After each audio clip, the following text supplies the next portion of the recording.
السلام علیکم ورحمۃ اللہ وبرکاتہ۔ کہتے ہیں کہ اگر کوئی عورت کسی مرد کے لیے روئے تو سمجھ جاؤ وہ اسے دل کی گہرائیوں سے پیار کرتی ہے۔ عورت اگر مرد کو چھوڑنا چاہے تو ایک دم کنارہ کر لیتی ہے، جبکہ مرد عورت کو چھوڑنا چاہے تو باقاعدہ وہ ایک سوچی سمجھی پلاننگ کرتا ہے۔ عورت کا وجود قدرت کے بے شمار نعمتوں میں سے افضل ترین نعمت ہے۔ یہ وہ نعمت ہے جو تمام نعمتوں کا مجموعہ ہے۔ عرب کی ایک بہت خوبصورت کہاوت ہے کہ آپ جب چاہیں تو دور تو جا سکتے ہیں، لیکن جب چاہو قریب نہیں آ سکتے۔ حوروں کی خواب دیکھنے والوں، پہلے عورت کی عزت کرنا سیکھو۔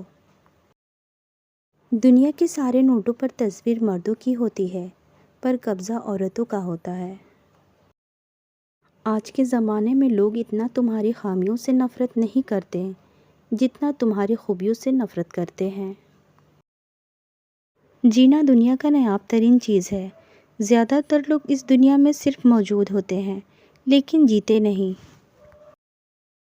زندگی کی سب سے پریشان کن بات یہ ہے کہ ایماندار انسان ہمیشہ لفظوں کی کشمکش میں ہار جاتا ہے، کیونکہ وہ سچ کا پابند ہوتا ہے، جبکہ جھوٹ بولنے والا کچھ بھی کہہ سکتا ہے۔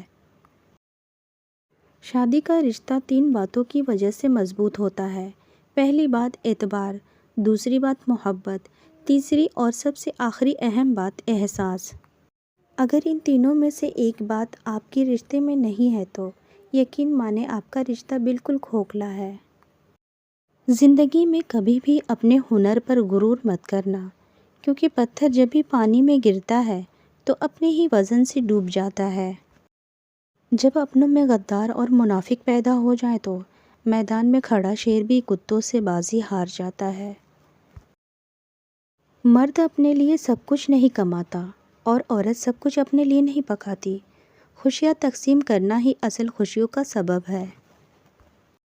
جو عورت ہر وقت ہنستی ہے تو سمجھ جاؤ ایسی عورت میں دکھوں کا آتش فشاں ابل رہا ہے۔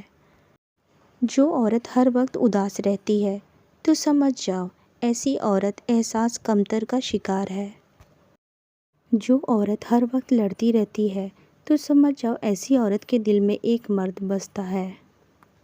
جو عورت ہر وقت منہ بناتی ہے تو سمجھ جاؤ ایسی عورت کی زندگی میں خوشیاں کم آتی ہے۔